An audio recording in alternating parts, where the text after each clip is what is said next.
Good evening and welcome to a short explanation on my town layout for the current Season 8 of Factory Town. A few people have asked why I've gone with the way I have, the grid system that I have and the spacing and the sizing, and I'm going to explain it and cover it all in one video. So, the spacing to start with. Each of these grid tiles are 11 by 11 squares. So if I you see down in the bottom left corner it says road 11 tiles, and that way it's 11 tiles. So they are 11 by squared, and then there is a path, and then a 3 gap, and it repeats. It goes 3 tiles in any direction, and then on the centre one only goes a single tile. And the reason behind that is because a town centre's radius is a circle.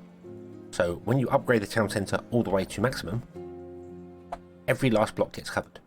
You could squeeze a few more buildings into here, but if you connect the roads up around the edge, like this, it doesn't connect here, so any buildings you put in the top corner won't actually get the bonus from the town centre. So it's kind of a compromise, a small compromise to get around thing. As I said, more could be squeezed in there, but I've chosen not to do that, just to cover it that sort of way. To get the a nice circle looking area. The 3 gap in the centre is so you can put the inputs or outputs from things. 3 is about right for you'd have a train station up here pumping goods in via belts. Having a 3 gap is enough for that because you can double stack them, which allows 6 items to come in, which should be enough to feed any one of the 3 lines.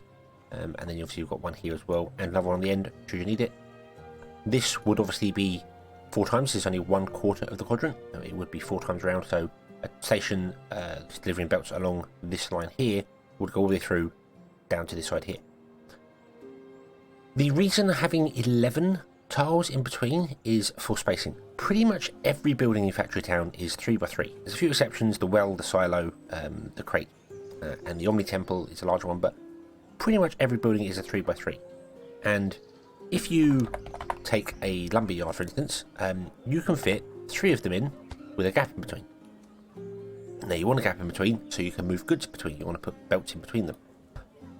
But you can also put a barn in that's slightly staggered, move it down by 2, and then put more whatever production building you're using around it. And that allows each building to have access to the barn via 1 tile. This tile here has access to the barn and back again. You can output from the sides and into the barn and out from the barn. You've got a central storage.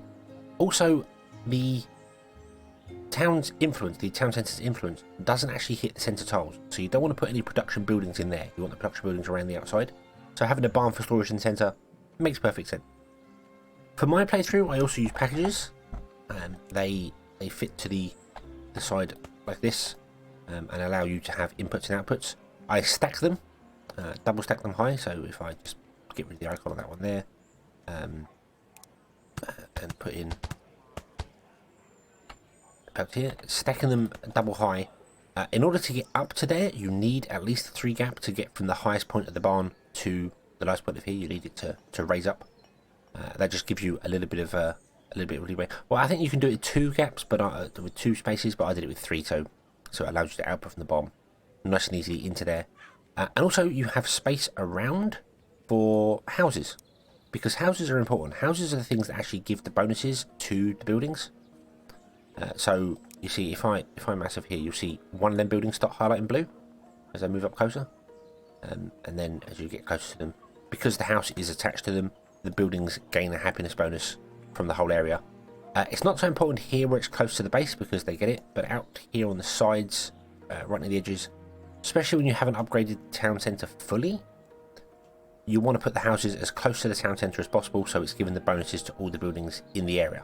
Because you can technically give bonuses to outside of the town centre's area by using houses to extend the side. So if I put the house down here, you'll see it extends out in a bubble down here. So that's my reasoning for doing the spacing, the reason for having it there. It all kind of fits in together. As I said, you could squeeze 2 more in if really needed to, but I haven't needed to so far.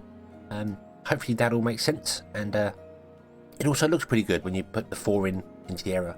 It looks pretty good, it fits all together, it all works pretty well. So hopefully that's explained everything. If you've got any more questions for how and why I do what I do with the town centres, just leave a comment below and I shall do my best to answer them there. Thanks for watching.